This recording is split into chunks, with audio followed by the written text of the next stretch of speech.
My introduction to The Witcher, like many people, was through the Witcher 3 video game. That game came out in 2015, and as soon as it did, I knew that it would be right up my alley. Open world fantasy RPGs are my favorite types of game if they're done well. But I don't own an Xbox One or a PC or whatever, so I didn't play it. But I do own a Nintendo Switch, and it came out for that in October of 2019, and I bought it immediately. So now I have played it. Though if I'm being honest, I haven't finished it yet. There are a lot of other games I want to play and not enough time to play all of them. I was also very excited for the Witcher TV show on Netflix, and I already made one video about that. After watching that, I decided to read all of the books. Tons of other people had the same idea, I guess, because when I went to the library in the beginning of 2020 to try and find the first Witcher book, there were like 15 people who had it on hold. So I added my name to the list, and I didn't get that book until March. But I didn't want to wait on the library for all of the other books in the series, so those ones I actually purchased, and I've got them right there.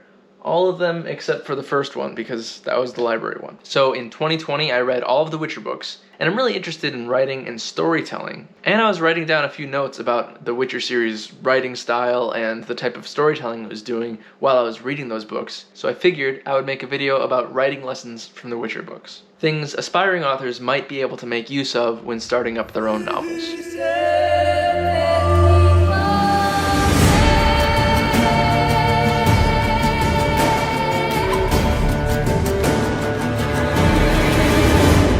To start off, maybe don't open your book with sex.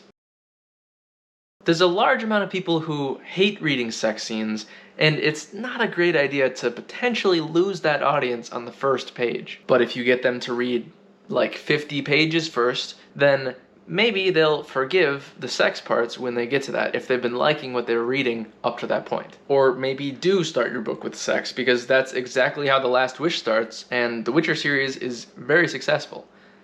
Although, to be fair, The Last Wish isn't actually the first book in the series. It's the first book chronologically, which is why I read it first, but it's not the first book that came out. So I guess even Andrzej Sapkowski, I think it's Andrzej, I don't know, it might be Andrew, but it's like a Polish name, so I might be saying it wrong. If I am saying it wrong, forgive me, but I'm going to go with Andrzej. So even Andrzej Sapkowski didn't start his books with sex. He waited like 3, 4, 5 books to do that.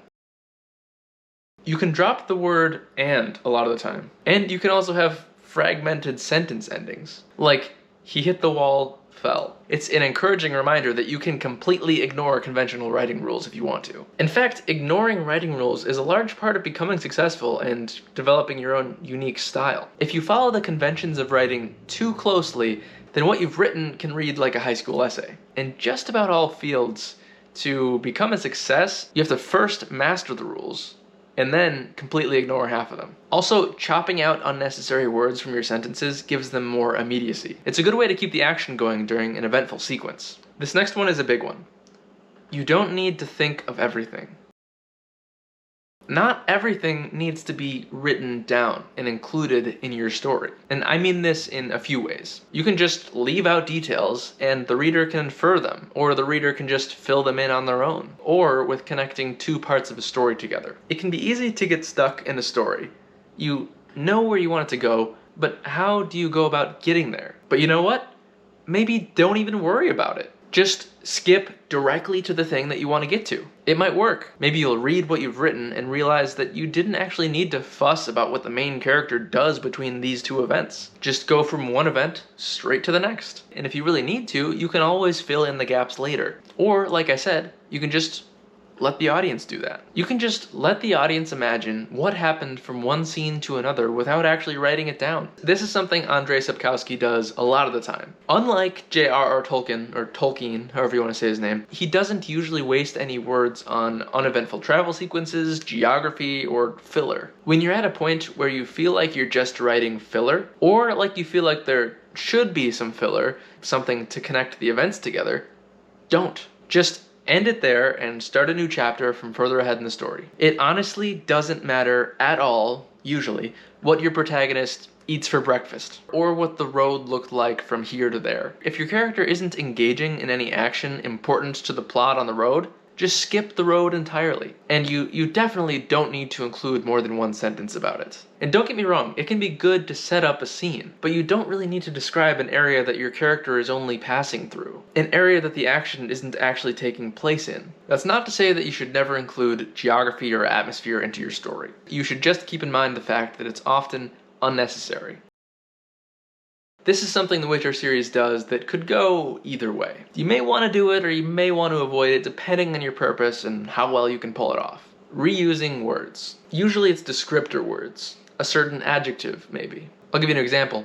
One thing Geralt does a lot is he traces semicircles in the ground while he's fighting. This kind of thing can come off as the author being lazy or being caught up on a phrase without realizing that they are. Sometimes a phrase is so common in a book that it becomes a distracting quirk. On the other hand, if you make sure to only use that word in the same circumstances every time, then it can convey a sense of ritual, kind of like Geralt's fighting technique. It feels familiar each time. The reuse of similar descriptors provides you with a consistent imagery for Geralt's fighting style.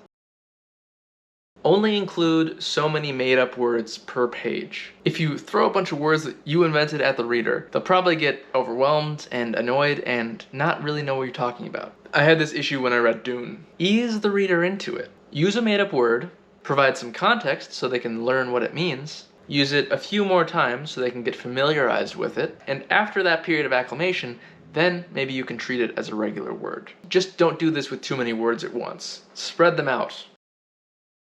Your book can still become a New York Times bestseller if you use an obscene amount of commas. But from reading the first book, I think it's clear there's a limit to how many commas you can include before your sentences start to become fragmented and hard to read. Andrzej Sapkowski doesn't fill his sentences with commas all the time, but he does awfully like them. Or at least maybe the translator does. I don't know if they appear so often in the Polish version. A particularly comma-laden passage in The Sword of Destiny fulminated this realization for me. I'll read a part of it to you.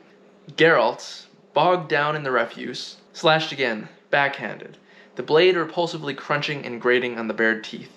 The creature gurgled and drooped, but immediately swelled, hissing, vomiting putrid slime over the Witcher. Keeping his balance with strenuous movements of his legs, still stuck in the muck, Geralt broke free and lunged forward, cleaving the refuse with his chest like a swimmer moving through water, and struck with all his strength from above, powerfully bearing down on the blade as it cut into the body, between the weakly glowing eyes.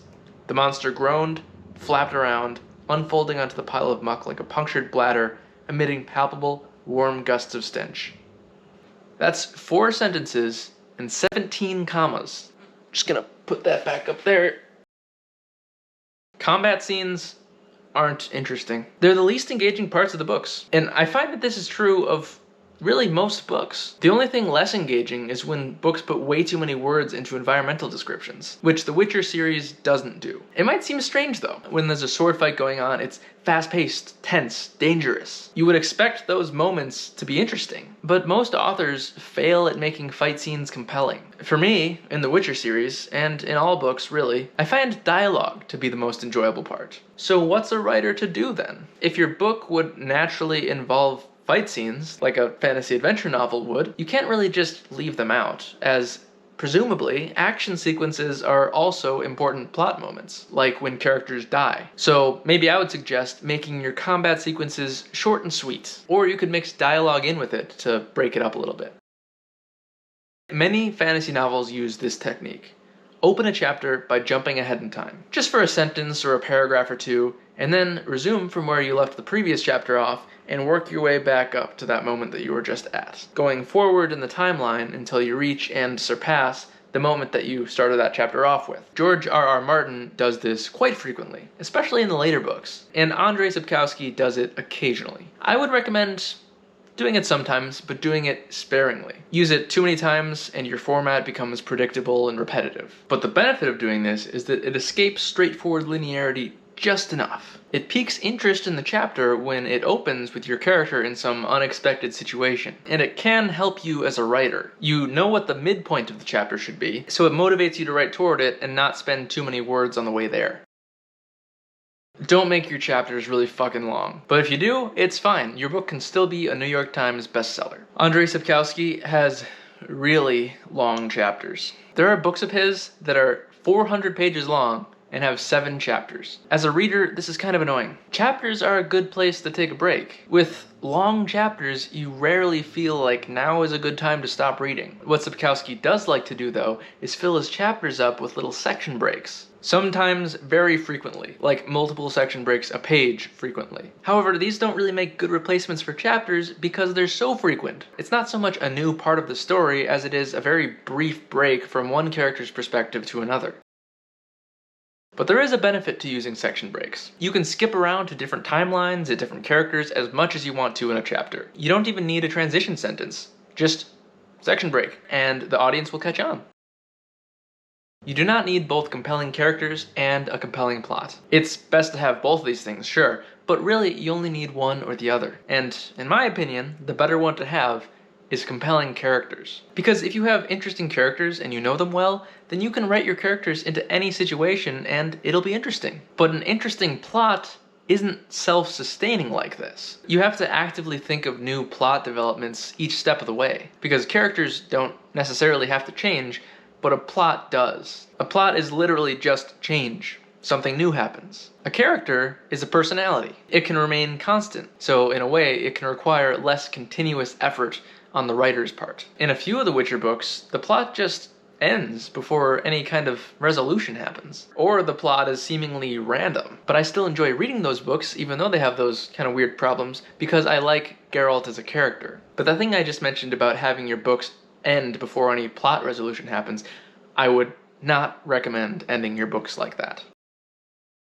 Even though I enjoy reading about Geralt and Dandelion, and to a lesser extent about Ciri and Yennefer, I would like every book to have a satisfying conclusion. In fact, Andrzej Sapkowski is so into abrupt endings that he kind of does this for the series as a whole. In some way, you do get a payoff in the last book, both for the book itself and for the series as a whole. Spoilers ahead. There's a big revelation about Emperor Imris, and Vilgefortz is finally defeated. Geralt, Ciri, and Yennefer are reunited again after like 4 books apart. So the story concludes. And there's even like a solid 100 pages after this. However, what doesn't get any resolution is Ciri's plotline. She's the child of destiny, master of times and places, and everyone wants to use her body to make a child. The fate of the world seems to depend on her. But the story ends with Geralt and Yennefer abruptly dying, and Ciri just going off to have adventures. I wasn't very satisfied with that. And it was actually quite surprising considering the existence of the Witcher games. But what I didn't know, and what I know now because I've read all the books, is that the video game series is basically just fan fiction. I had it in my head that the Witcher games were just rehashing the events of the books, or were canonical stories that took place after the books. But in the books, Geralt is dead. Or dead adjacent. He essentially dies, but Ciri takes him and Yennefer to a different dimension, which might just be the afterlife. Or maybe it's not even real, it's hard to tell. But in any case, the games are not canonical. So that's about all I have for this video. These were just my thoughts that I wrote down as I read the series. The overall trend is that you can get away with using unconventional writing techniques in your storytelling and still become successful, so long as you have an interesting world and an engaging set of characters. You can be abrupt and fragmented and littered with run-on sentences, and it doesn't really matter. Substance over style is the takeaway here. Readers will get used to any irregularity in your writing style. All you've got to do is just make them want to find out what happens next. Thanks for watching this video. If you liked it, please feel free to subscribe, like, or comment, or share it with a friend. Any of those things would be helpful to me, and I really appreciate the view. See you next time.